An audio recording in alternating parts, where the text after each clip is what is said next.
Hey, welcome back, everybody. Doing gumbo, the most polarizing dish in all of Cajun cuisine. Gumbo. Yeah, everybody. I don't put tomatoes in your gumbo. I put tomatoes in your gumbo. This is Creole gumbo, not Cajun gumbo. No, no, shut up. It's gumbo. It's all the same.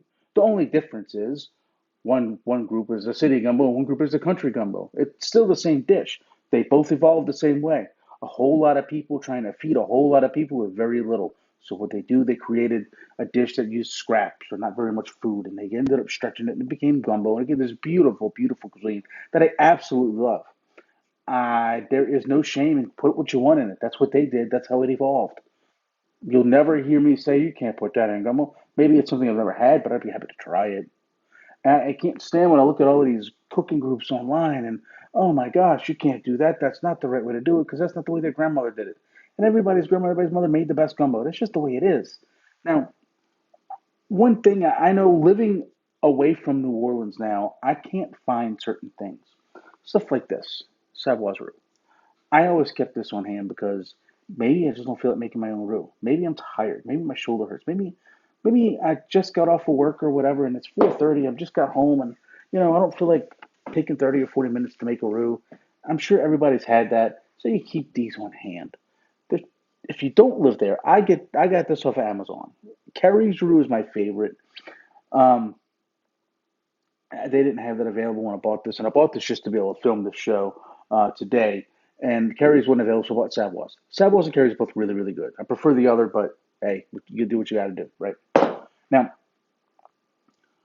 you have, I think of gumbo as like you have a weekend gumbo and a weekday gumbo. Using the jarred roux to me is the weekday gumbo. On the weekend, spend all day making everything perfect and all. Typically when I do this, I have leftover chicken and I have some stuff from the grill, and I like that smoked flavor from it, from that. I don't have that either. I've got chicken. I'm poaching chicken right now in the stock. We're gonna pull that out to shred it. Then we're gonna take that stock, put that into the stock pot, and let this dissolve in there. That's how this works. I break it up into a little bowl and then put it in with the stock and whisk it together, and it kind of dissolves inside of that, and then you pour that into everything else. I'll show you what I'm talking about right now. First thing we do is take the chicken out of here and set that on the side so I can shred it up.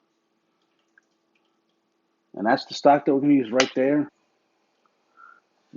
So yeah, you want to basically really break this up because you're going to dissolve it into that hot stock over there. Thing is, it's kind of a pain in the ass to get out the jar sometimes. Damn. We have the roux that we're going to use in the bowl, and I just want to break it up a little bit so when I go to dissolve it in the liquid, it dissolves a little easier. I mean, it stops it from clumping up. If you put the whole clumps in there, it's just going to stick to the bottom of the pan or the pot, which is no fun for anyone. Get a rhyme. It's no fun for anyone. So, see how it's kind of gelatinous now and not a big clump of rock like it comes out the jar. Just going to work that together like that, just like you would make it, just like what you want in the pan when you're making a roux. Now I'm going to take this over to that hot stock, put this in and break it up with a whisk. Lower the heat a little bit, just for safety's sake.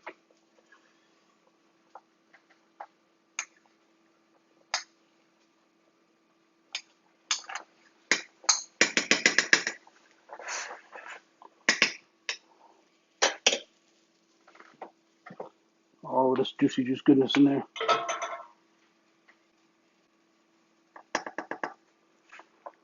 Just work that in.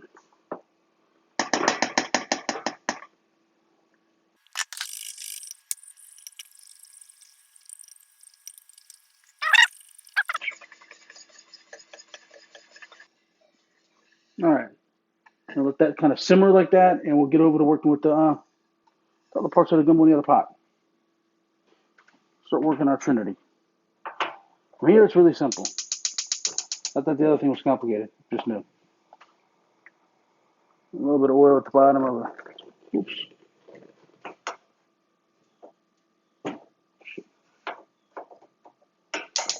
There we go. A little oil at the bottom of the pan. I just turned on the no-no burner.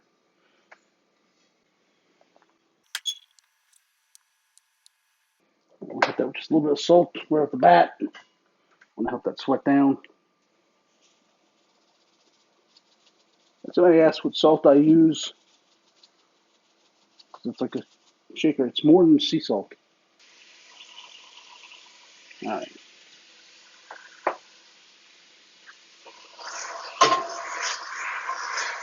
And let that sweat down a little bit.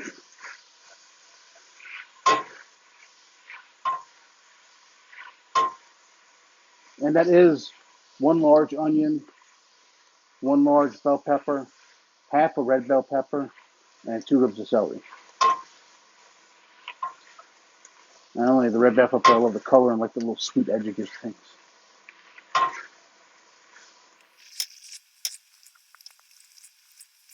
Onions and bell peppers are pretty much ready, so we're going to go ahead and drop in the garlic and parsley.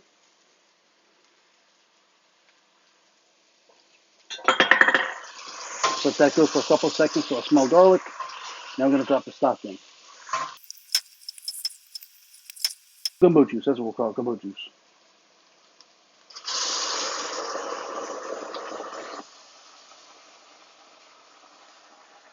All right.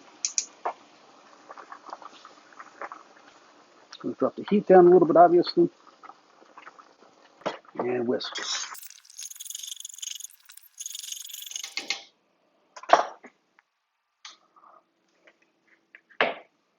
All right, I'm going to drop in the protein. If I was using shrimp or seafood, I would wait until towards the end. I'm also going to get some green onions together to throw in there.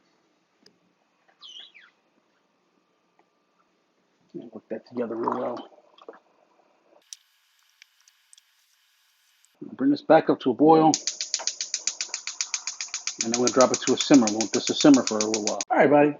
Now, while that's simmering, I just want to get this, make sure that this is set. You can do this in 30 or 45 minutes. Use a little bit less stock, drop in a bouillon cube or a little bit of chicken base, and you won't have to simmer it as long. I'm doing this because I want to concentrate those flavors down. I don't want to get all of those really put in together well. It's been simmering for roughly 30 or 45 minutes.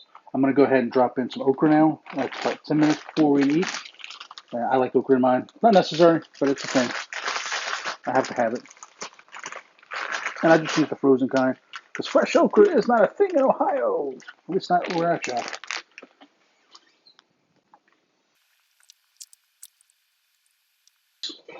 Fix some rice.